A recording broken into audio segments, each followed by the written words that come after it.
Hello and welcome to Wisdom and Productivity, the podcast of Dr. Efraín Martinez. I am a principal in search of wisdom, and I have found productivity to be a great tool for success.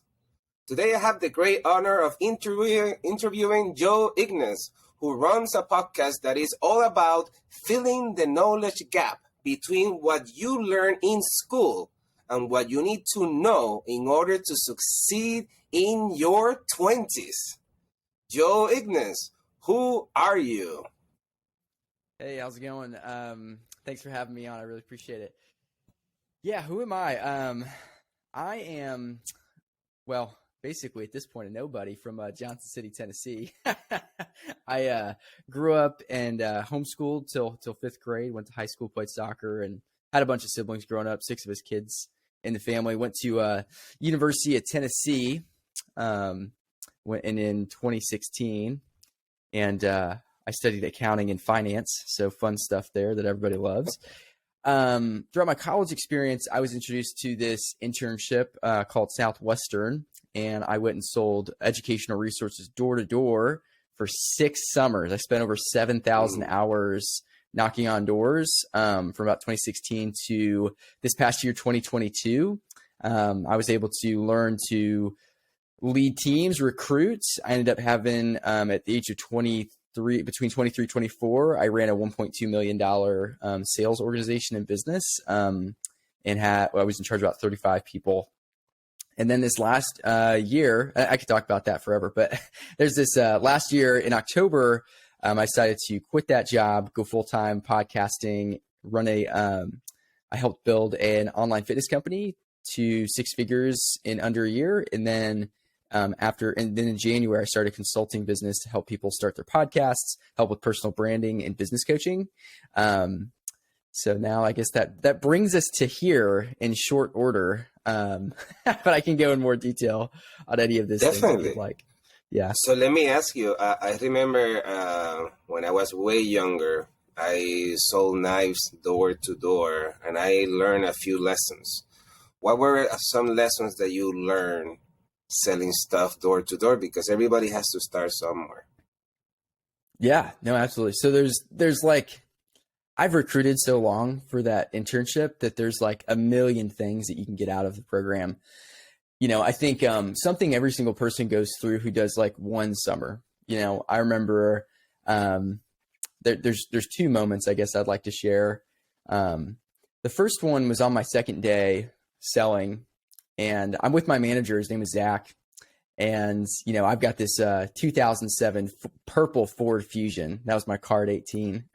I convinced my dad to buy this car before the summer. And if you've never heard of this internship, and if you're like, oh my gosh, door-to-door sales, like that must be terrible. And, oh man, you must have been a terrible pushy salesperson and all this kind of thing. It's like, just to give a little context to this company is 168 years old, based out of Nashville. It's had people like Kevin Stitt, the current governor of Oklahoma, did the internship back in college. Marsha Blackburn's a U.S. Senator out of Tennessee who did the internship back in college. There's a lot of really successful people who've started some really huge companies. Chip Gaines from Fixer Upper. Yeah. You know, he actually did the internship too. So it's a really high quality internship, and how they treat you and what you learn. It's really all about developing leadership and character to help you reach your goals in life. It's all about skills. And so people who are doing this, like the reason I did this, I just didn't want to go home and do Dairy Queen, and I wanted to start doing big things in life, and I wanted to set myself apart. And the idea of doing it is, if you can do this, you're kind of set up for life. You know, there's just this really vibrant, incredible number of alumni who you can network with. And, you know, networking is one of the most valuable things that you could ever do as a young person, that I feel like a lot of people probably don't do. And you're not really taught how to network, which is something we discuss here in a little bit. But, you know, I remember though, my second day I'm out here, you know, kind of gearing up to this. You got a whole semester of prep. You're meeting with this mentor of yours. Mine's name was Jacob. So I met with him for like 12 weeks before. And then we go to this 7-day, really intense sales school that's like 80 hours a week of training on how to sell, and all mindset and attitude type training, because this job is literally attitude based. It's it. It's just like 100% all about how you think. And they tell you your first 3 weeks is going to be the hardest part. And there's people who quit your first 3 weeks, and you need to decide if you're going to quit or not. And if you're going to quit, you might as well not go. And they're very, very upfront about it, which I thought was really good. And so I decided I was never going to quit this thing. And no matter how hard it got, and going into something like that, you put yourself against the wall, and it just, when you do that and you say, there's no way I'm giving up on this, you figure out ways to make it work, you know? And I remember my second day, I got Zach in the car here, and, you know, I'd made this decision that no matter what, I'm not quitting. My first day, I made no sales. I sold like something for no dollars down. Basically, that's not a sale. It's just somebody like trying to be nice. I didn't know how to take an order. I wasn't paying attention because I was a freshman going on sophomore year in college. So, you know, during the training, it's like you're in la la land a little bit, or you don't know what to focus on. And my first, actual internship, and we're working, and, you know, he's watching me work and giving me tips, and I watch him work a little bit here and there. And then right around like 10 o'clock in the morning, I'm going to knock on this door, you know, and I'm like, okay, I'm not quitting. I'm going to figure out how to do this. You know, I'm not doing really good yet. I knew this was going to happen.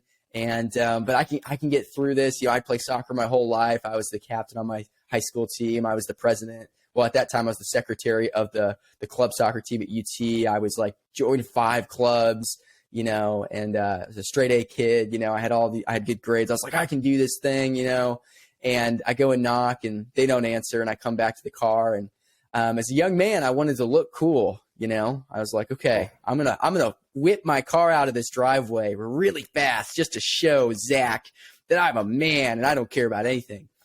And this is some of the fun things you do as a young guy that you look back on, and you really are like, oh, well, that wasn't a smart choice. But you've got to go through it. You've got to fail first in order to know what not to do.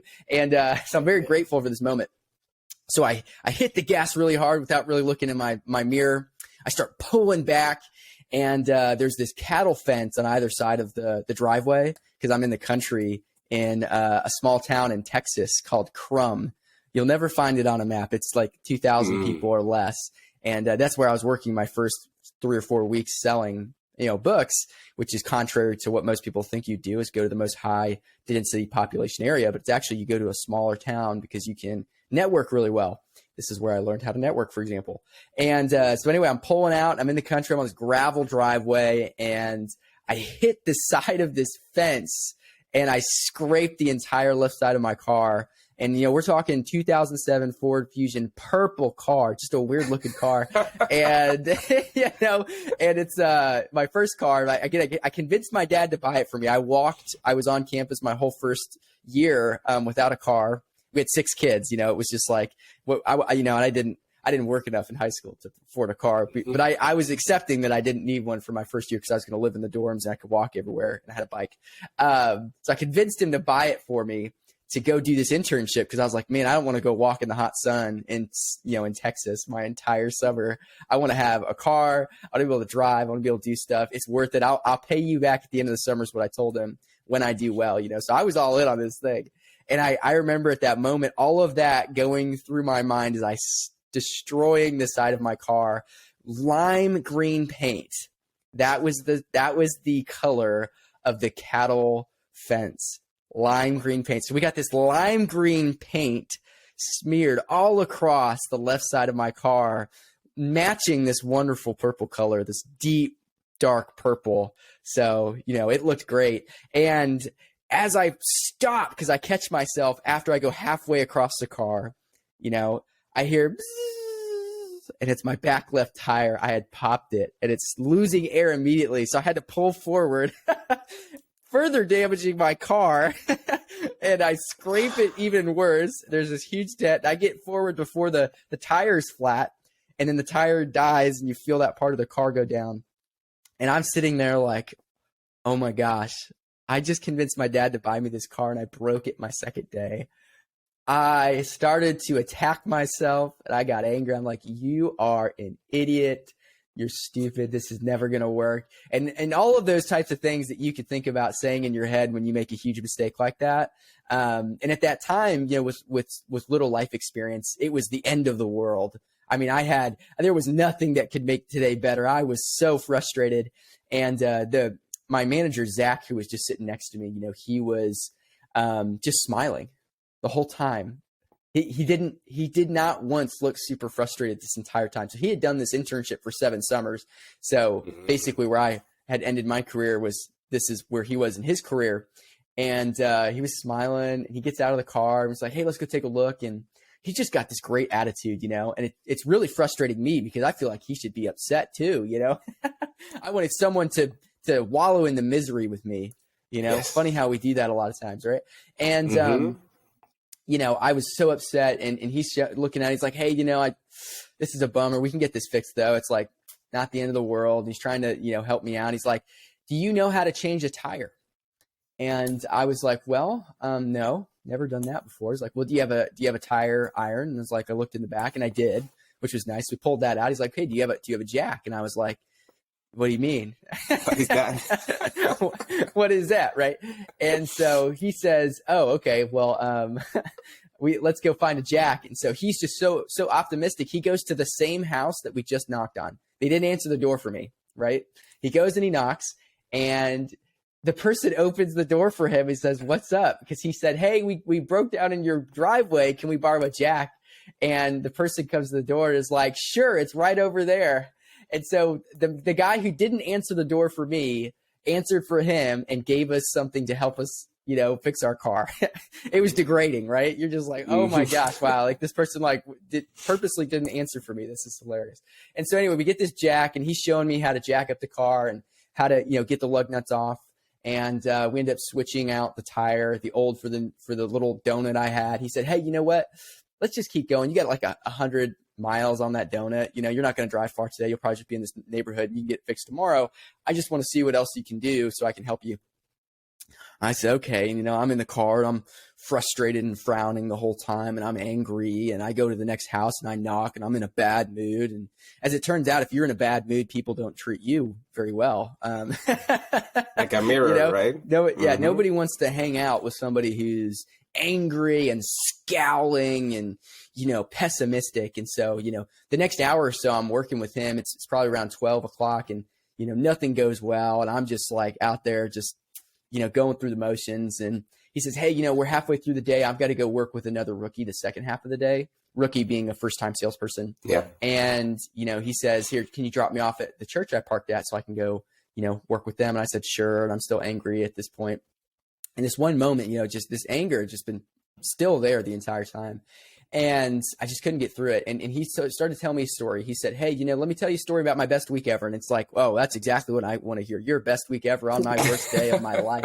And he's like, no, just listen here. Look. And he said, hey, you know, my best week ever, I made like $7,000, like 6 days one time. And it was amazing feeling. And it was weird because I woke up and I just had this attitude, Joe, and I was crushing it. It's like Monday was a good day. Tuesday was weird. My knee kind of felt a little weird when I got out of the car at some point. But man, I just had a great sales day. And Wednesday, my knee was starting to swell a little bit. And I was like walking on it. So I got like a brace, you know. And he said it was just still hurting Thursday, Friday. And then by Saturday, it's like I had to like put my leg up on like a chair every time I sat down with the family to talk about their kids' education because I had to let the swelling drain or it was like too much pain. And he said he went through that whole week. He had his best week ever. And he said, you know what, on Sunday, it was our day off. And he said, you know what, I told my managers, hey, I need to go to the ER. And I'm just listening to this and I'm like, what is he getting at? You know, where is he going? Yeah. Yeah. He went to the ER on his best week ever on his Sunday, the day off. And they told him he tore his MCL on Tuesday. So he had his best week ever in sales, made $7,000 on a torn MCL. And his attitude was so good that it didn't bother him at all. Wow. And he said, you know what? It's like life's 10% what happens. It's 90% how you react. You know, when my knee hurt, I could have just like given up on the week and tried to never think about it ever again because there was, you know, some pain. Or I could have reacted as I'm going to turn this into a really amazing story that I'm going to tell my grandkids. He says in life, you know, you don't get to choose really what happens to you whatsoever. That's the 10%. That's life happening to you. but you do get to choose how you react to it, what your attitude's like, what your efforts like after you're done. And you have a simple choice at all of these, moments in life where you have a divergence in the roads that you choose. He said, you can make a good story, tell everybody about it the rest of your life and be really proud of it, or you can give up, try to forget today, act like it never happens, and, lose confidence. He said, it's up to you. And then he basically gets out of the car.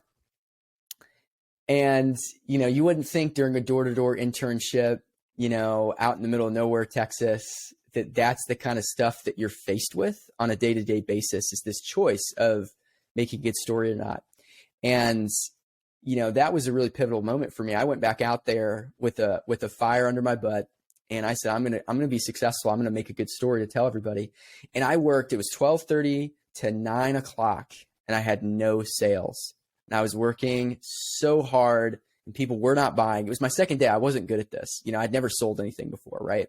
Other than maybe some cookie dough or whatever back in 6th grade, like middle school fundraisers that you guys might have. Yes. PTO or whatever.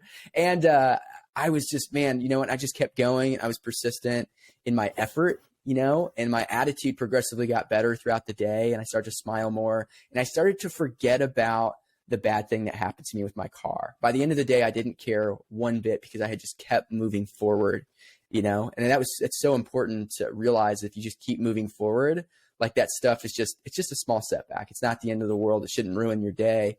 And by 9 o'clock, I knocked on this door. It was the nicest Hispanic family living in like a double wide trailer, that I'd ever met. And they're so nice. And they let me in, and their English was not great. We were in Texas after all. Mm-hmm. They're first generation. But we had a great conversation. They invited me in. It's almost dark, and because it's the summer, June or late May. And they give me mac and cheese and they feed me and they don't ask questions. They're just getting to know me. And we had some bilingual little kids books so they could learn Spanish and English, Mm-hmm. So they bought a set of those from me at 9 o'clock. And they told me next door they knew the neighbor and she had kids. And then they said, you should go over there right after this. And so I did I collected the money and, gave them the receipt and all this kind of stuff and took a picture on Facebook. That's what you did. So you could post it, Yes. And I went next door and it's 9:30. It's dark out. And they said, I'll just go over there anyway. So it's like dark, and I'm going up and she happens to be sitting out on the porch at this double wide trailer. And, I waved to her and she saw me come from the neighbor. And so she was pretty chill. And we ended up sitting out in Texas at 9:30 at night on her little tiny porch. We're talking like 4 by 4 feet or something, and we're sitting in these camping chairs and I'm getting eaten up by mosquitoes, but I don't care because I'm on a mission, and she doesn't care either because she's used to it. And she ends up buying, a tiny package, like a $20 a month website package. And so in that whole day of like 14 hours that I worked, I probably only made $100. But what I learned that day is that life is only 10% what happens, it's 90% how you react. And keep going, have a good attitude, and good things will happen to you, because the last 2 doors bought for me, the last 2 people, right? And you learn a lot about how you think and your mentality. Because if I would have stopped at 8:55 because it's starting to get dark, I wouldn't have made those 2 sales. If I had, after the first sale, thought, it's pretty dark, I'll come back in the morning, I may never have met that mom. And so this principle of action cures fear, action cures pain. Just go for it. Don't stop. Don't look back. And by the way, most things aren't a big deal. It totally changed my life. And that was the pivotal point for the rest of my summer. And so the rest of my summer, I always worked till 9:30. I always finished every day with a good attitude. Well, maybe not always, but I really tried to. We're human after all. We're human after all. And, I went through the whole summer, and, there's so much I learned that first summer. But another thing I learned that I really want to mention is just like 6 weeks later, this is when I really learned that everything happens for a reason. I feel like God orchestrates a lot of this kind of stuff. I hope it's okay to mention that. And 6 weeks later, I'm picking up my friend, and he didn't have a car, so I had a car. It was a Saturday night, so we have Sunday off, right? So I'm picking him up. It's kind of late. I'm picking him up from another Hispanic family because we're in Texas. And by the way, Hispanic families are like the nicest people in the whole world. They're just like so good-hearted, and man, the community's great. And their food's good too. I have so many good stories of meeting awesome Hispanic people all over the country throughout my summers. I've been over 6 different states, or 6 different summers, but I think it's technically 4 different states. I did Oklahoma like 3 times for some reason. But 6 weeks later, I'm picking him up from the Hispanic family, super nice. The daughter's like 14, had made homemade tacos. And so I'm picking up, his name's Brian, and they give me all these tacos, and we're eating, just chatting it up because we're basically done for the week, not worried about anything, just chilling. And we noticed the dad starts rolling out like this tire, and we're like, hey, what are you doing? And he's like, our grandmother, or like aunt or something, is pulled over on the side of the road. Her tire popped, and we were like, hey, we're literally going back that way. Like, here, just toss that tire in our trunk and we'll just go change it for her. Because day 2, I had learned how to change the tire. So I was really confident about this, right? And so I go over there. Me and my buddy Brian, we drive over, we park behind him because I had seen them on the way to this house because it's like just right on the one highway that you have to go past.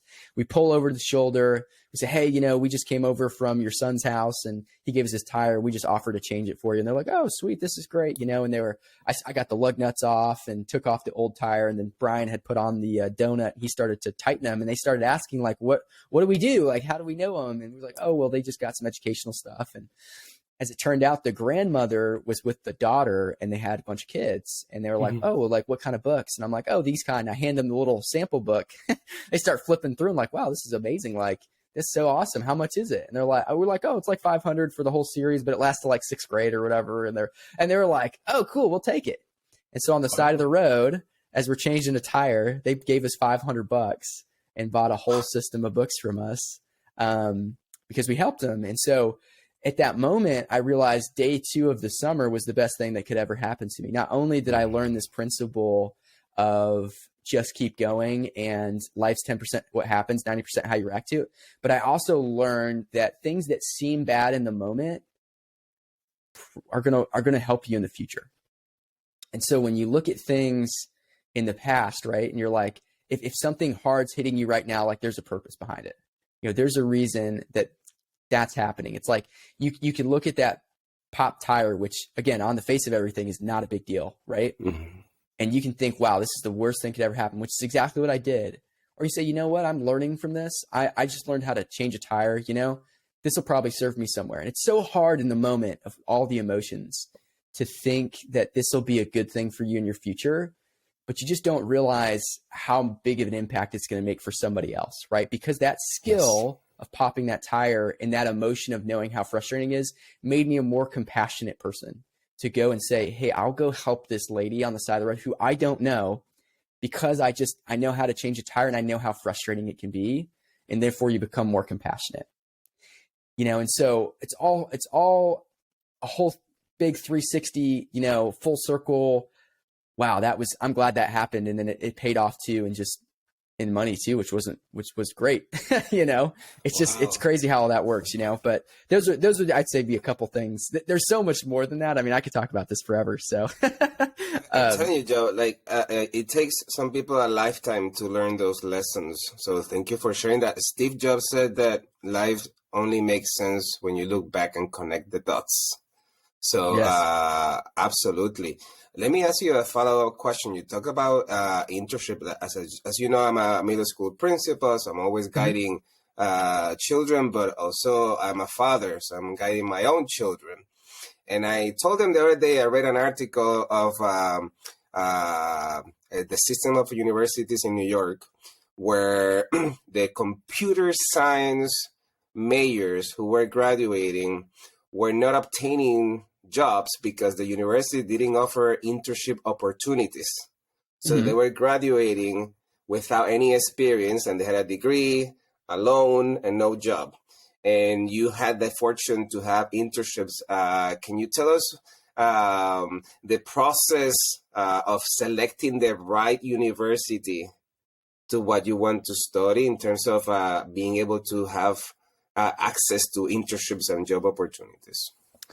Yeah, this is a great question. So I have a two-part answer to this because this is something I'm actually trying to solve with the Knowledge Gap podcast and the Knowledge Gap Foundation, so that this can be something where no matter where you go, I want people to be able to network, because there's really a lot of good pros for small schools. There's a lot of pros for big schools, and there's cons to both. Of course, everything's kind of a double-edged sword. It is tough to go to a small school, depending on the connections, to get a lot of good networking experience and meet lots of people. But there's some small schools that have incredible alumni networks, and it's just as good as a big school, if not better sometimes. A couple of my friends went to this place called Albion College, and it's a tiny like D3 school in middle of nowhere, Michigan. And there's nothing around it, not a big town or anything, but the college is just like so well connected. Like, I got connected through a couple guys that I recruited and I'm really good friends with now for Southwestern when I was working there, because they had an alumni network where they had assignments where you call alumni from the business school. And one of those alumni happened to be someone who did the Southwestern program, whose sister I knew from my first summer selling. And so we ended up having that connection, and they got connected to the internship. And they were obviously hungry. They were like, okay, I want to go do door-to-door sales because it's going to be valuable. Most people don't think that way. So who knows? That might be an anomaly, right? Where it's like, oh, well, these people were just so hungry that they figured it out. And I think that's an important thing to understand. It's like, I think it's less about the school that you go to. I'll go through a couple pros, cons of big versus small school, community college. But what I will say, no matter where you go, it's about your hunger. If you go to a small school, big school, it doesn't matter. At the end of the day, are you hungry enough to go seek out the relationships, seek out networking, seek out the classes, seek out the right people, figure out the right things? Because the simple thing is now it's like, if you're waiting for something to be handed to you, it's not going to be, right? If that day, I had popped my tire and given up, nothing was going to be handed to me. You can't be a victim about it. You need to go make stuff happen. It's like, it's not the college's job for them to get you internships. It's really just a marketing tool for them to get more students. If they have like something where it does make it easier for you to get internships, that's a strong reason that you might want to go there. So they're obviously invested and interested in doing that, but you still have to show up and get the internship and develop yourself, right? So, opportunities, obviously, if you go to a huge school with tons of connections that have a huge budget for career recruitment, and there's tons of employers that come there for specific purposes, if you're wanting to go be I think Western Michigan, right? If you want to go be a pilot, you go somewhere like that because they have a good recruiting, system for that, right? If you want to go somewhere in the STEM field, it's like the University of Michigan. In Tennessee, it's like if you want to go to a big school with the best business school in the state, it's University of Tennessee, essentially, unless you're kind of Ivy League like Vanderbilt, right? That's medical. So I think depending on the path that you actually want to go, what I would advise is that college will give you tools, but it won't give you purpose. Right? So it's like, it doesn't matter which college you go to if you don't have a purpose either. So if you know what you're trying to do and what you're trying to use college for, you will quickly figure out which college is going to set you up for that path, right? If you want to go be a pilot, it's like you're going to certain specific schools. You're going to be a doctor, you're going to go to certain specific schools. If you want to own a business, right? It's like, which school is going to have the better entrepreneurship program and it's really like entrepreneurship's less about the classes you'll learn. I mean, you'll definitely learn a lot in them. But really it's more about the network that they're going to give you, because the connections will get you way further in life than, your ability at 18 to be able to start a business, or 22 to start a business. Because at 22, you're not going to be that great. You may have a lot of ideas, motivation, work hard, but there's just a lot to learn. If you can meet someone who and get them to like you because you've developed your leadership, you've developed your character, right? Then you can go and they will invest in you, because entrepreneurs, for the most part, want to give back and help people. It's why they are doing something. They have some sort of mission that pushes them through all of the random, extremely difficult things to do to build a business, right? So it's all about being likable, and it's all about finding where you're going to see the best chance to get those connections in the easiest way possible. I would say big schools, it's harder to build a community sometimes, even though they have a lot of little micro communities. It's different in a lot of the culture. If you go to a big school, it's going to be more of a party culture. So if you're somebody who's susceptible to that and ends up wasting your entire college, I would, say go to a different school. I mean, again, it's all about your mindset. So you can find that at any school, of course. Smaller colleges are going to be, if you're a Christian, my wife went to a private Christian school. So she really enjoyed that with the community, the relationships, and she loved learning about like theology. And her specific college, she got to, her mission was to help kids in like foster care, and so it's like, that made a lot more sense because she wanted to go that social work route. And so going to a college where people were really purpose driven, in order to go there. And then she also played tennis. So she got to play sports, for example. It just depends on what you like. I went to a big school. I kind of missed playing soccer, but at least I got to play on the club team. But it had a business school that connected me with Southwestern. The University of Tennessee is where, one of the biggest campuses in the world for that internship. And so I didn't know that going into it, but it worked out because they had a good business school and a good relationship and happened to be close. So I didn't really choose the college for that internship. It just happened to be a really good hub to meet people and have good internships. But I was also hungry. I mean, I remember going to school and I was a freshman, never taking an accounting course, and went to accounting job fairs because I wanted to like do something different, wanted to set myself up for success. Right. So at the end of the day, there's a million different colleges you can do and you can go to. You can do, most states nowadays have this community college free 2 years kind of thing.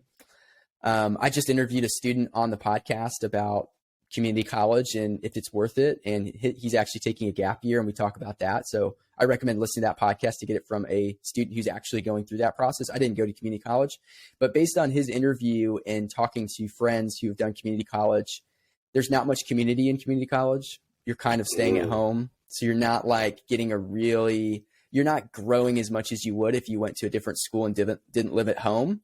I would recommend that everyone who goes to college, if at all possible, to not live with their parents so they can develop independence, which is a crucial, building block to developing leadership character and figuring out your purpose. When we live at home, so in psychology, your brain associates places with mindsets. And so when you're a kid, you're used to being lazy most of the times. You're used to your parents taking care of you, making decisions. So when you're at that location, you don't think critically as if you had your own space.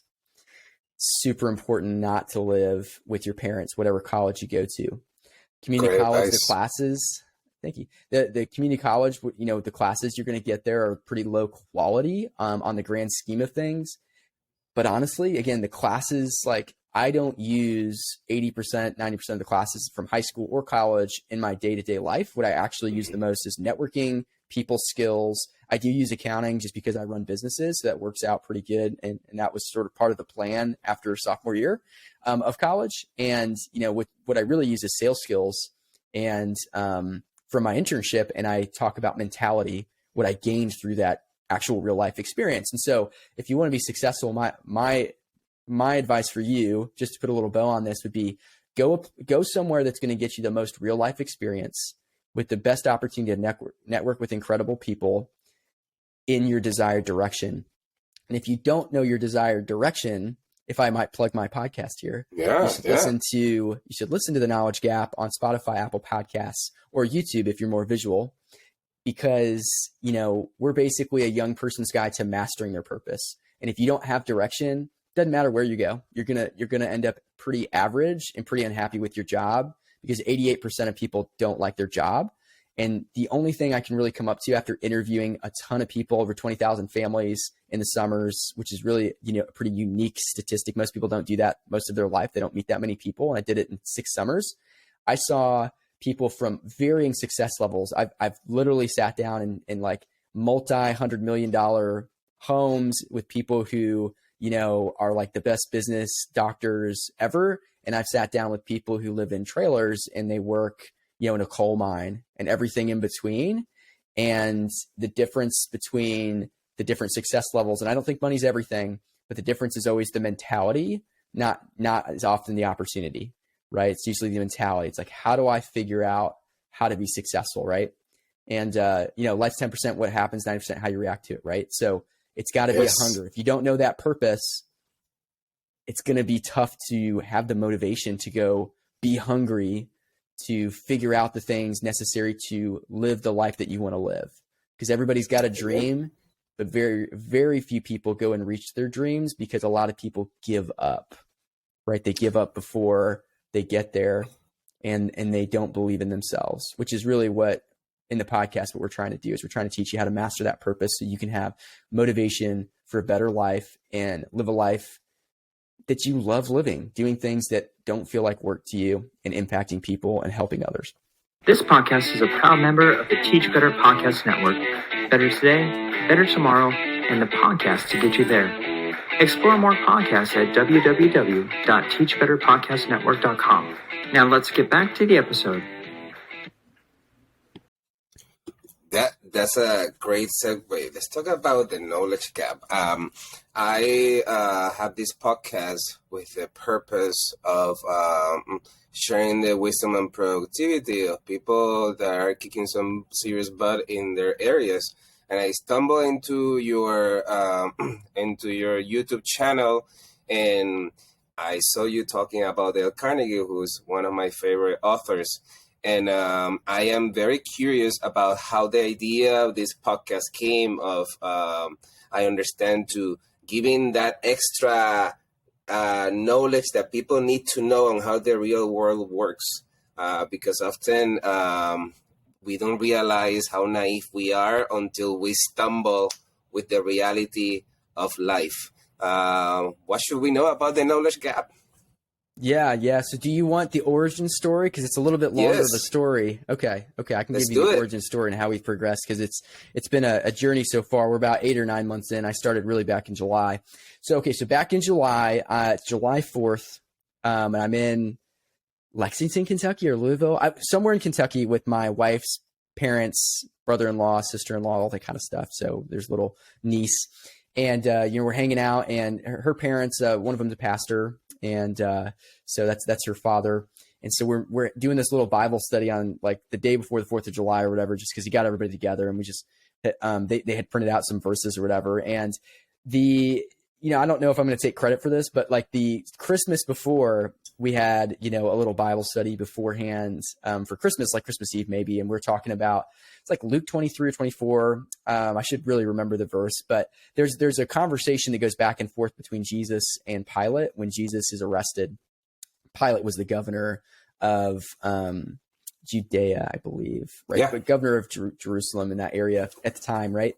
And so he's a Roman, and these people, Pharisees, these religious leaders, basically brought Jesus in front of Pilate, and they've accused him of all these things that essentially are untrue.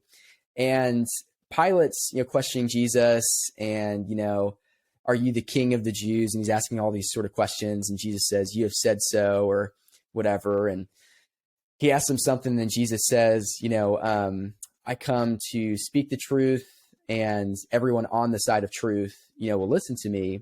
And then Pilate says, what is truth? And that exchange, I just felt like God spoke to me of like, hey, like you need to this is an issue in 2023, and you need to go and talk about that.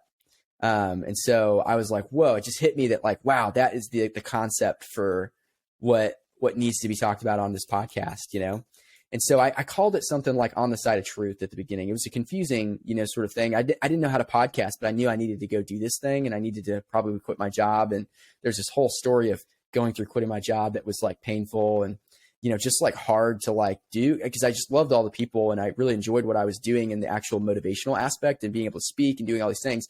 But it just hit me. It's like, wow, people don't know what truth is.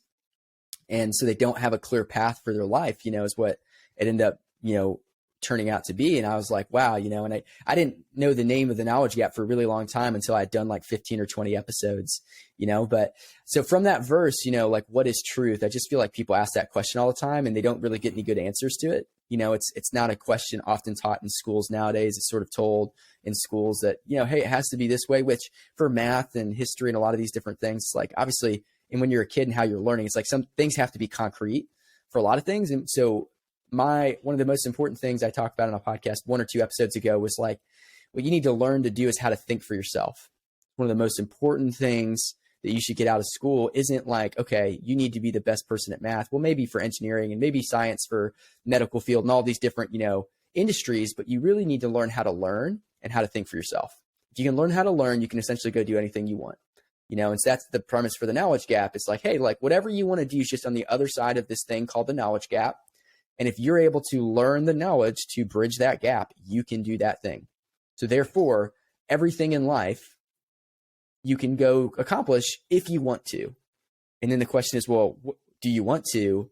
And what do you want to accomplish? Or what do you want to do? Right. And so then we talk about purpose all the time. So those are the two things that go together. And so after July, I basically made a bunch of episodes all over the place. I actually like totally failed, and I didn't have a good, vision. I was just like, I motivated because I just cared about people and I wanted to go help these people. That's why I had recruited for that internship, because it was so impactful on my life. I wanted to share it with others. And so, interviewed some people, did some podcasts, and I just wanted to share what was on my heart about it. And I did that for a bunch of months, and I didn't get much traction. But then I changed the name. I was literally, because I had 10 episodes, and what I basically talk about is this: hey, here's what most people think, and here's what, here's this little tidbit of advice that is essentially bridging the knowledge gap. And I'm in my bed at like 10:30 at night. I can't sleep, and all these ideas are coming to me for these names, and I'm writing out like 100 names. And then somewhere in there, right before bed, the knowledge gap, I just wrote out a little on my phone, and I was thinking about it the next day, and I was like, oh my gosh, like this is what I do every episode. We fill the knowledge gap. Every single episode,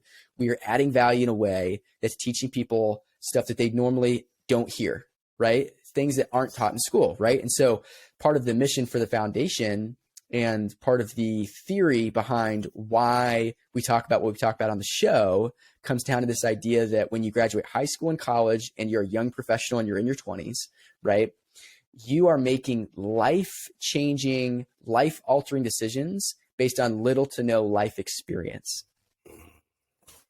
And that's what we're really calling the knowledge gap. That knowledge gap in life experience causes people to make poor choices that end them up in part of the 88% of people who not only don't like their job, but don't use their major. 40% of people don't use their major. 40% of people change their major. And then there's this generation, there's this whole group of people who not only don't enjoy their jobs, but feel stuck. And then because they feel stuck, they feel purposeless. And because they feel purposeless, they don't help as many people as they could. Right. And so, man, if we could give some information that helps people leap the knowledge gap earlier in life, because who wouldn't make the better choice if they knew left or right, what's the better choice in my life that will help me get to where I want to be? Well, that means you have to know where you want to be, and then you need to know the differences and outcome of choices. And yes, that's where I see the biggest knowledge gap in school isn't the actual content of learning math, science, social studies, language, and all that kind of stuff. It's what do I do when I graduate? And how do I figure that out for myself? And that's what I want to bring to people every episode as best as I can. And we want to add value in mindset, self-awareness, productivity, all that kind of stuff, similar to what you're doing. Because if they can figure those things out earlier, I just think they'll have a better life. And as a result, we'll have more leaders. And from those leaders, they'll care more about people. And then people will just help each other more and more often. And we can solve some of the, issues in outcome, basically just help people be more successful, right? If that makes sense. Absolutely. Thank you so much. I appreciate it. Joe, tell me, reading books is such a luxury. Can you tell us if you had to give 2 books to a loved one, one fiction and one nonfiction, what would those be? So, okay, there's a lot of really, really good books that I've read. I'm a big reader. And, I think if you're going down the fiction route, the one that I'm going to, I like a lot of books, but there's this thing called the Amber Chronicles.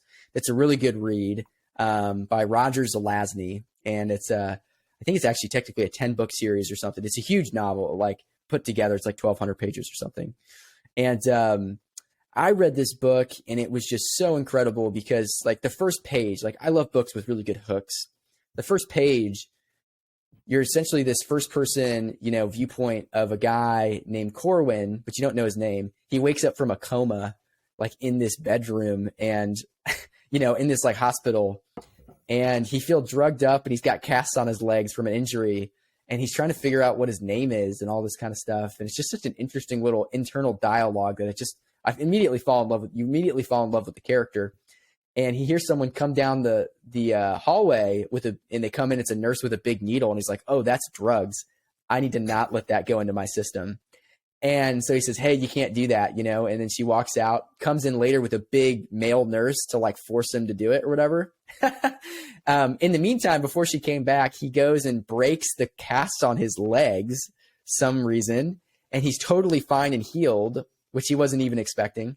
And they come in and they don't know that he's fine. He's got this like metal thing from a desk or something. Like I don't actually remember, but he has like this weapon, and then he just beats up the big guy, gets out and starts to figure out this like trail of his thoughts and mind. And somehow he's like stronger than everyone else. It's really interesting. I won't spoil it, but he goes on to figure out some different things about his life, and he turns out to be someone of extreme importance in the entire universe. And there's all of these politics that kind of roll into it. And, you know, as a young person, I think I was 15 or 16 when my dad gave me that book, because he loved that book growing up. And you read about it, and it's the first time you really understand, you know, the different sides of like how politics kind of work on a way you can understand, which I think is really valuable to understand how people like, you know, try to manipulate others. You just see this incredible character arc from someone who's really, really selfish and I want to be the king, to how do I save the world and help others, which I think is really, really valuable, because I think we're all kind of born with this innate desire to compare ourselves to others. And through that comparison, we become extremely competitive, which I am a very competitive person, especially in sports and fun things like that, and just in life. And through that comparison and competition, we sort of get blinded, and then we just kind of go for, oh, I need to like make the most money. That's the way to win and beat everybody. And I just don't think, and I think that's kind of pushed in social media and culture when you see everybody with the nice cars and stuff or whatever, and they make the billions, millions of dollars. People are bragging how much money they make. And I think you can get blinded by that. And you just see this character go from being blinded by fame, glory, and power to turning to basically sacrificing himself to save the world. And I think that's a really important thing, because I think there's people who never kind of, you go through that and maybe you don't realize that that's what you're doing, because I just think that fame, power, glory, and money is not actually the root of happiness. You know, I think the root of happiness is in serving others and helping others. And that plays out in life. Amen. Definitely. I've gotten addicted to work before. You can ask my wife. I was a workaholic for a long time, traveled all the time. And it just hurt relationships. You can't spend time with your family as much. You know, the money's okay, but it's really not worth it probably. And there's probably a better way to build it, you know, where it's more residual or gives you your time back. And that's all comes down to purpose of how you want to live your life. If you know that you don't want to travel all the time, you want to be a family man, father, husband, all that kind of stuff, then you then start to figure out, how can I do all those same things at once, even if I want to be successful. So anyway, that book gives you a really good story arc to understand those different good and evil, and just in an interesting way. It's a page turner. I read that book in like 3-4 days, like just so good. So you did devour it. Mm-hmm. I devoured it. It was awesome. Mm-hmm. Okay. So other books. Okay. There's a lot of books I would recommend. The Dale Carnegie book, How to Win Friends and Influence People, I think is an integral book to read when you're super young. Yes, you like that book. And the reason that one's so important is it helps you with self-awareness of understanding how you come off to people, which early in life, no offense to all of the people who haven't read this book or haven't thought about this yet, you probably come off a little aggressive. You probably come off a little selfish. You probably come off as disinterested. There's a lot of things that I realized from reading that book that I would write in an email or write in a paper or communicate to somebody that I realized was alienating me from others. And so how to win friends and influence people is just how to articulate yourself. And it's like you get what you want, but you make people want to help you. And it's a better way to navigate relationships, life, and networking. And the earlier you can read that book and figure that out, I think that'll be helpful. You know, absolutely. So I would recommend those that two. That book was transformational. I read it late in life. My father used to talk to me. He read the Golden Book, which is a little brochure, very small. And he would talk about it, and I ignore. And in my career, I never thought about how my message was landing on people. And I had a rough time when I started my career. And it was not until I read that book that I realized, oh my goodness, what the heck am I saying? My demeanor, my everything. Thank you. That's very awesome. You're sharing that. Let me ask you, Joe, who is or who are your biggest influences? So, you know, I like to read, and I like to base things off of a lot of what I've read. But, you know, obviously, Jesus Christ is a huge influence. I mean, I read the Bible more than anything. That's the ultimate. He's the ultimate ideal and the ultimate focus for me, you know. And so if that's unrelatable to some people who are listening, that's okay. But I would say I love C.S. Lewis books. think there's a book called The Pilgrim's Regress, not to add too many books to people's plates here. That's a really good one about figuring out what you believe, which I think is an integral part of figuring out your purpose. Very philosophical type book. I really like, recently I like Jordan Peterson, who is an author and does a podcast and all that kind of stuff. He's pretty interesting on the psychology and neuroscience behind success, which I really enjoy listening to as well. So, I look up to all of them, and I look up to my dad.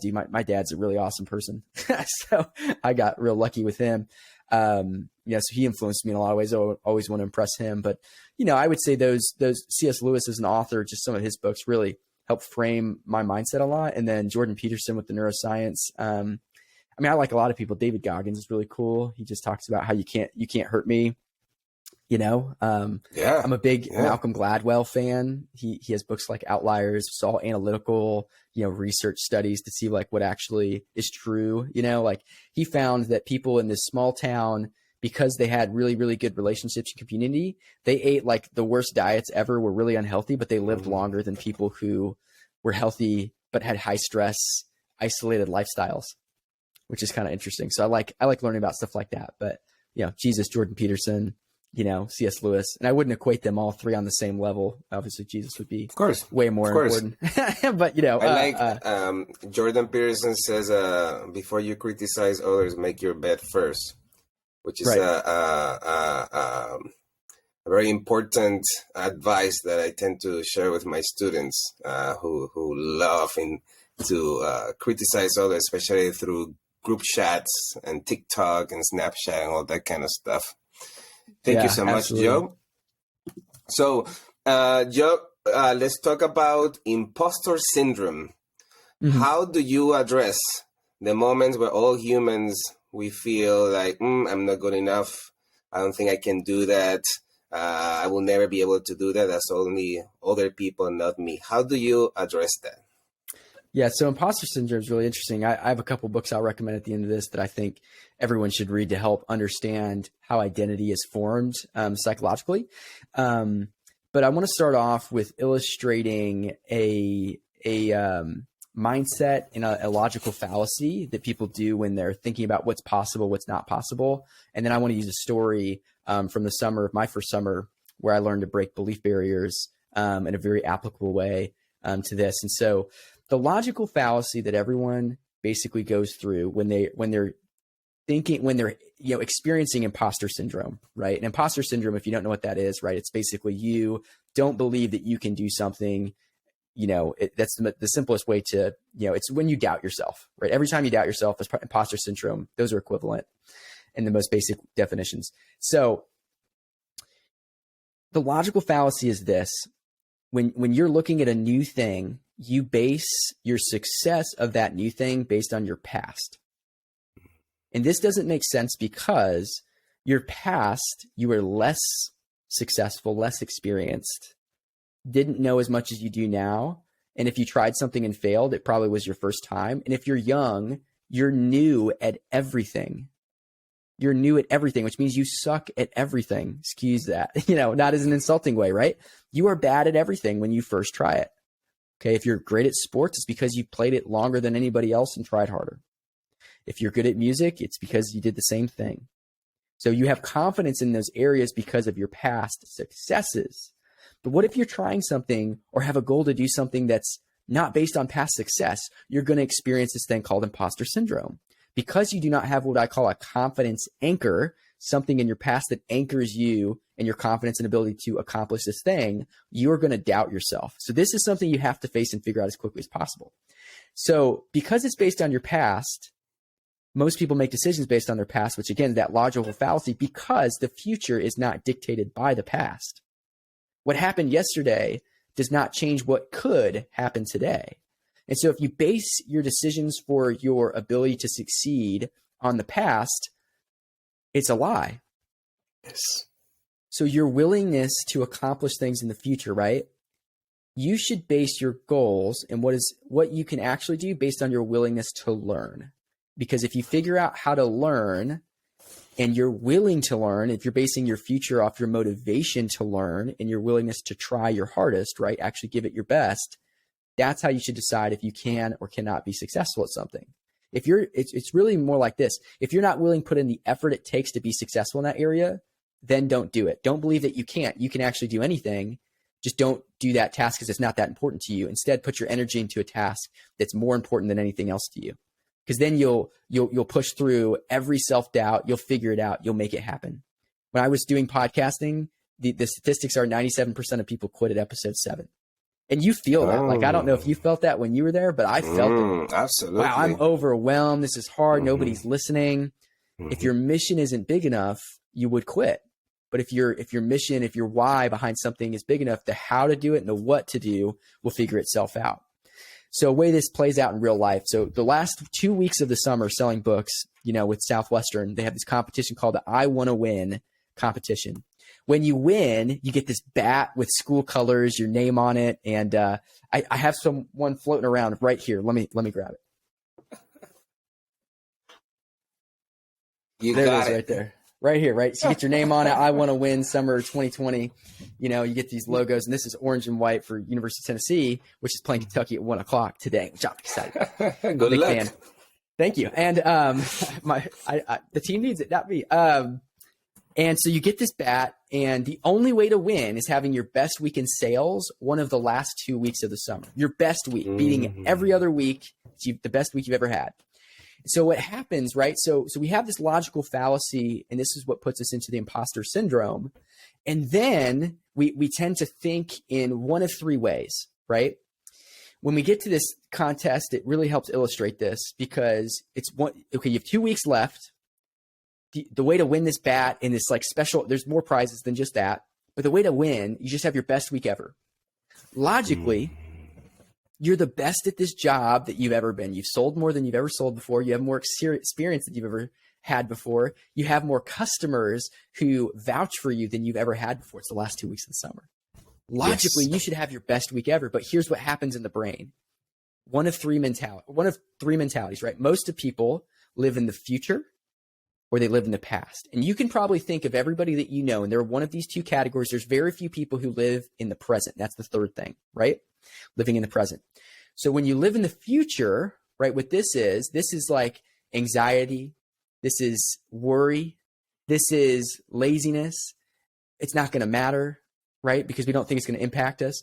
And usually when we're in the last 2 weeks of a 12-week summer, you haven't been home in 12 weeks, you've been working 80 hours a week. What a lot of people are thinking is, I can't wait to get home. They start dreaming about the next 2, like after the 2 weeks when I'm home and I see my girlfriend or I see my boyfriend or I see my parents again, and they start dreaming. They get out of right here. They can't speed up time, but they dream about it, and they inhibit and hinder and hurt the present. Because they're thinking about that, they stop trying their best. They don't give it their best. They make less money. They don't win the bat, and they hurt their confidence. So living in the future does all of those things to you if you routinely do that.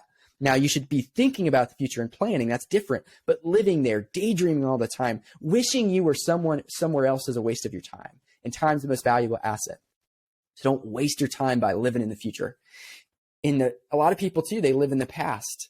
They start to second guess themselves. They do what we just talked about with the imposter syndrome. They base their success and their present based on the past. If they made a mistake, if they had their best week and they had beaten it in 4 weeks, they had their best week 5 weeks, so they don't know how to do it, they're putting this limitation on themselves, right? Both of them are limiting themselves. They're creating what we call belief barriers. Oh, I can't beat that. I've never beaten that. I bet that was luck. And they start talking themselves out of why they're successful. And they say, you know what, that's luck. There's no way for me to beat that. And they're living in the past. Living in the past, is where you have regret in life. It's where you're living so far back that you just can't enjoy what you're doing right now. And so to avoid anxiety, worry, regrets, and to break through these belief barriers, you have to learn to live in the present. It's not just understanding this logical fallacy that's going to help you. You have to literally be like, okay, I'm not going to worry about 2 weeks from now. When I get there, I'm going to enjoy it. I'm not going to worry about 4 weeks past. I'm just going to be right here in this minute, today, this hour. I'm going to just do my absolute best. Yes. And you do that for one of those weeks, and you'll have your best week ever. And you'll have the best week in sales, the best money, and you'll build this confidence that's just like so incredible for the rest of your life, because you're like, whoa, I just broke a belief barrier. And if you can learn how to learn to break belief barriers, you won't limit yourself. So you'll be able to break through it. You may still limit yourself, but at least you'll have the toolbox to know how to overcome it, and you'll be able to catch it when it happens in real life. And so the summer was always this microcosm to real life, and that's so important when you're thinking about imposter syndrome. Live in the present, stop living the past or future, and don't base your future based on the past, because none of it's all a fallacy. Wow, Joe, once again, it takes people a lifetime to learn this, and perhaps they never do. Thank you so much for sharing this. You're so wise. I appreciate it. Thank you. Let's talk about productivity. Okay.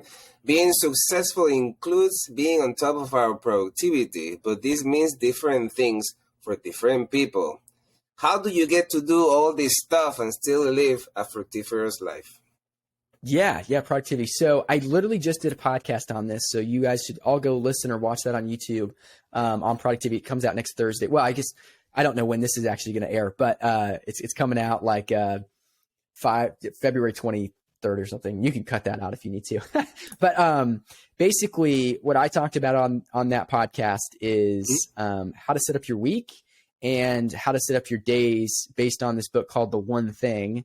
I'm a big believer that you don't get anywhere in life by yourself. And so you should learn from as many people as you possibly can. And so this is why I keep quoting all these books, because these are not original ideas, at the end of the day. I mean, there's things I've experienced and I want to share that with people, but they're not original. So what I do is on Sundays, I learned this from the Southwestern program, right? I would sit down and I would review my last week. I would reflect.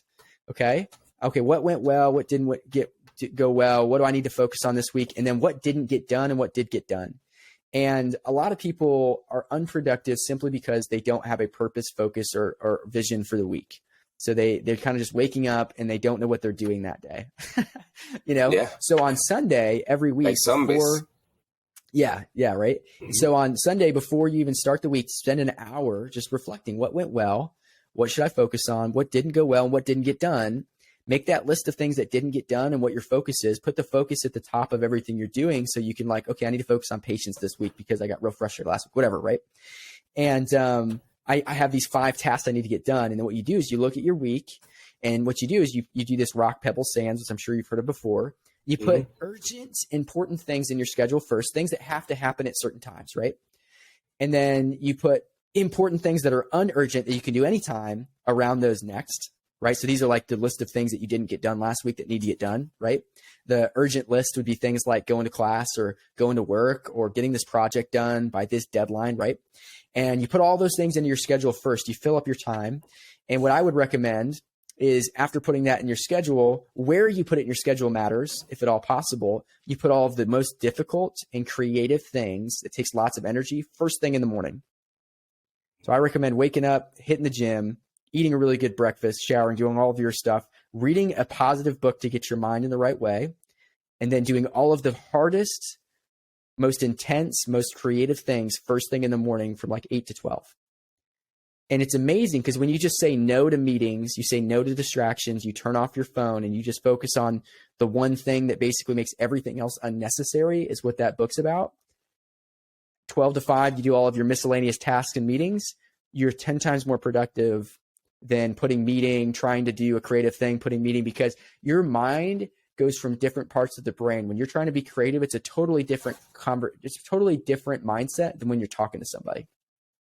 And if you split them up, it's hard. Everything takes 25 minutes is kind of the idea. It takes 15 minutes to get really creative, like focusing on something and really diving in to be creative, 15 minutes to get into that mindset. And if someone distracts you, it takes 10 minutes to get out of it and figure out what the heck they're talking about. And then it takes 15 minutes to get back in. That's like a lot of time, right? Yeah. And so what you do is, right, you front load your day with the hard stuff, the creative things, if at all possible. Sometimes you can't, and that's okay. Maybe that's a meetings day and you just do meetings all day, right? Because it's just going to be hard to do the creative stuff. And then from 12 to 5, you do your miscellaneous, you do your meetings and all that kind of stuff. When I started doing that, I finished my final draft of my book that'll hopefully be coming out here in the summer. In a week. I finished, thank you. Yes. The whole thing, went through and edited it again from rough draft to final draft based on some comments of someone I had read it. And I was able to do it. And it came so easily in the morning because I had been procrastinating it for a couple months because it was so hard to get in that mindset. But when it was my only thing, no distractions, didn't have to worry about anything, the words just came to me.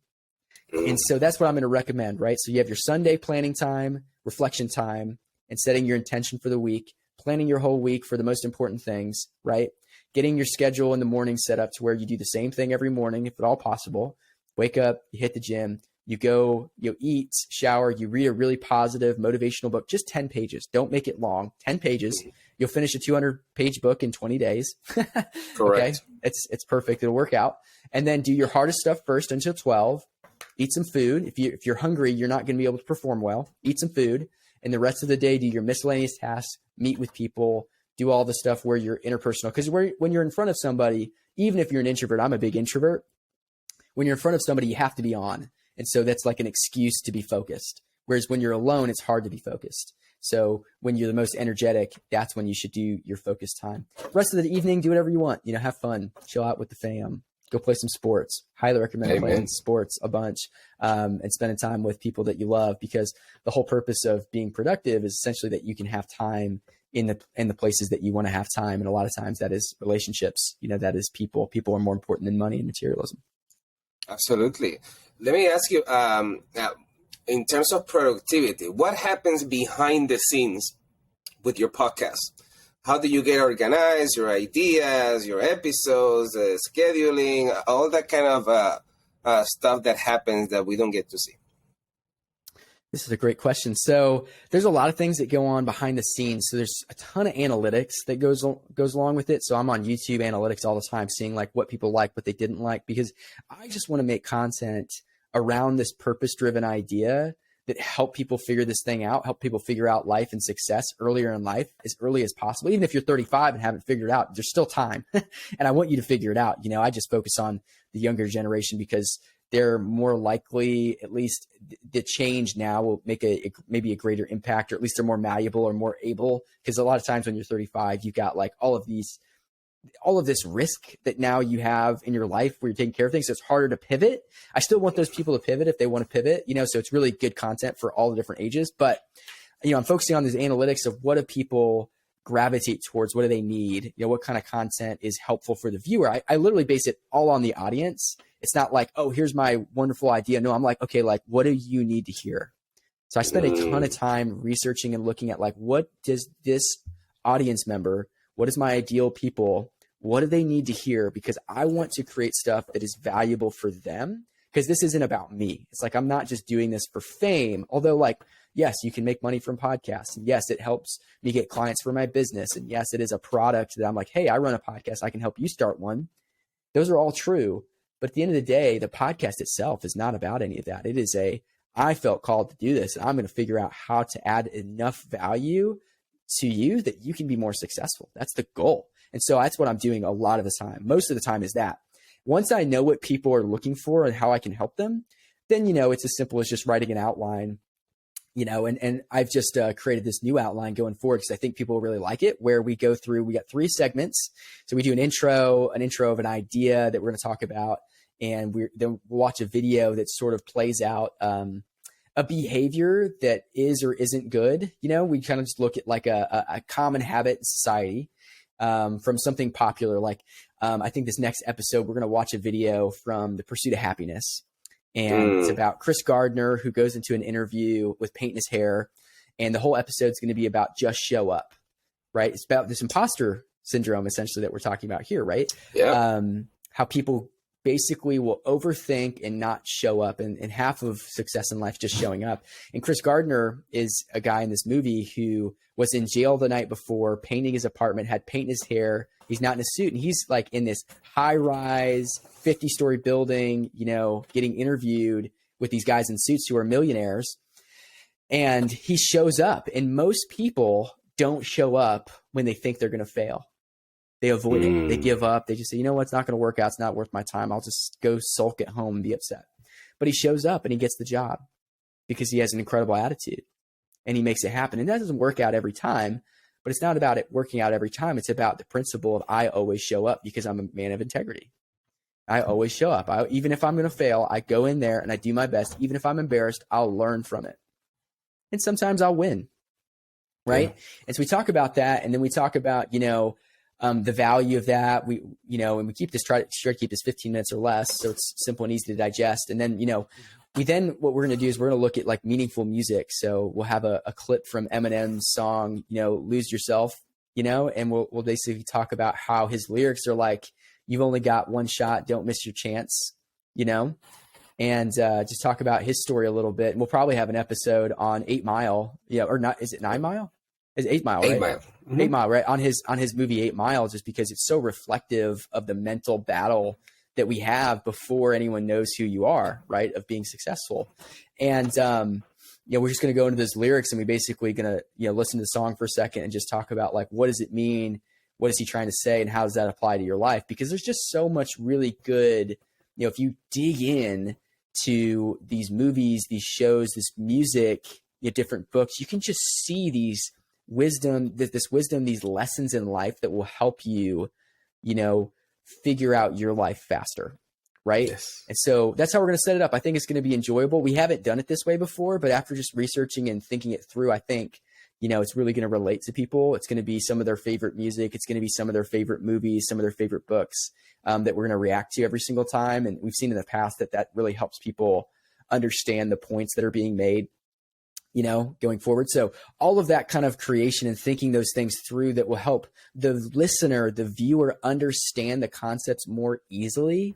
That's the whole goal. Make it more entertaining, more educational in a way that you can digest, that's relatable to who you are and what you're interested in. That's the goal of the podcast every single time. That's awesome. One more follow-up question. Off the camera, we talked about your keynoting. How do you organize yourself into writing something that is going to be a keynote speech? Yeah. So what I do is I go interview the leader and I ask them, what do your people need to hear the most? And so I basically base my keynotes that I may use over and over off of the initial conversation with the person. I say, what do your people struggle with? What do they need? And we end up getting a list of different things, and then we'll narrow it down to one or two. And then I'll go create a keynote outline. I have mistakenly made a PowerPoint first, for example. Like, never do that. What you want to do is you want to make an outline of like, okay, what's the idea? You start with the end in mind. What's the result that I want people to have, right? What's the result you want people to have? And oftentimes it's to be inspired. Okay, so what does that mean? Be inspired. And sometimes it's like to help them grow their organization or whatever it is, right? So whatever your goal in mind is, you wrap everything else around that one single idea. And what you do is you create an outline of an overview. Say, okay, what are the 3 or 4 ideas or 2 ideas or 1 idea that would help illustrate and help these people overcome this problem, based on the way I want them to feel. Because that's what speaking is about. It's about how you make people feel, right? Mm-hmm. And so, we work backwards like that. So then I spend time like, okay, what's the age of the audience? What are their interests? What do they like? What's relatable to them? And I try to find content ideas, famous people, little sayings, that basically are going to relate with what they're looking for. Like for this Art of Manliness, keynote that I'm doing for this fraternity, which I'm really excited about. At the beginning of this, at the beginning of the speech, what's going to happen is I'm going to get up there and I'm bringing this bat because it's manly. Walk around with a big stick because I'm going to be talking about Teddy Roosevelt for part of the speech. And that's what he talks about. Speak softly and carry a big stick. And people will laugh at that because they're men and they're young men and they think it's hilarious. And what we're going to do is we're going to open up with what we're going to cover about, and I'm going to introduce myself. I'll get introduced, and that way we get a little bit of credibility going and say, before we start though, this Art of Manliness talk, we need to have a manliness competition. And so, gentlemen, and I'm going to have the executive team bring in a pull-up bar, and we're going to do a pull-up contest for a $50 gift card to Amazon or something. And so the beginning of the speech is going to be this enjoyable, fun, manly thing where we're all going to compete physically to see who's got the mentality to get the most pull-ups. And we only have 10 minutes. So you got to like run up there. And so what I'm going to be encouraging is action, just do it, get out there, put yourself in front of people. Don't be nervous. Right. And so these will relate to the principles of the talk. It's like a real world example. And essentially we're going to talk about that real world example, how it plays out in real life and all the principles behind, doing pull-ups, like doing a competition with your peers and just not caring and, standing for something. Like in order to be, to be a man of integrity, you've got to say no to things and yes to things. And that means you create enemies. If you stand for something, then you either stand for something or you stand for nothing, right? If you stand for something, there's people who stand against you. And so it's like, as a man, you've got to figure out what those things are for you. And that's okay, for example, right? So that's going to come down to the pull-ups. Did you come down here and did you go for it and risk failing, risk ridicule, and all that kind of stuff. So that's how we'll start. And then because that's manly and people are going to laugh and someone's going to win a gift card and it's going to engage people because guess what? They're 18 to 22. They're not very engaged with speakers. So you got to do something different for that age range, right? Because again, I've done it wrong with high schoolers, but we didn't do something like this and they just didn't listen the whole time, right? So you've got to change things up. That's why it's, again, good to show up and fail because now you're like, okay, this is what I'll do next time. This will hopefully work. And so, and then after that, we talk about Teddy Roosevelt and some of these kinds of things. Then we talk about purpose and, the most defining thing as a man is figuring out why you do what you do and what your personal purpose is and why, and how you can basically help others and be a protector and all that kind of stuff. So that's, those are like small ways that you can sort of think those things through. And that took, it takes several days of thinking it through. So I do not fly by the seat of my pants anymore on impromptu speeches. It's like, no, you want to, cause I record them now too, and they'll be up on the YouTube channel. You want to make them so good that if someone watches it, they get the same thing on the video as they do in person. And they're laughing along and they're excited and you've got to engage them as well. So you're thinking about the big picture of not only just this audience, but the greater audience of young men who might enjoy that clip as well. Fantastic. Joe, this has been a great conversation. Anything else you would like to share with the listeners and viewers of the show? Yeah, I was thinking about this beforehand, and I want people to be inspired by this conversation and, want to go do big things. And so, what I would say is, I love that we talk about the imposter syndrome on this. And I would just say, if you're a person who doesn't know what your purpose is, that is the only question you need to answer for yourself is, why do I do what I do? And everything else will figure itself out. Focus on your purpose, figure out what that is, and you'll very quickly figure out what major you're supposed to have. You'll figure out if you're past college, what career you should have. You'll figure out should I start this business? You'll figure out, should I have this friend? Because if your purpose is, for example, to go help people, be relentlessly encouraging, add value to the world, then you're obviously going to stop making fun of people and hanging out with groups of people who think judgment is good. You're going to stop hanging out with certain people who are going to hold you back from that.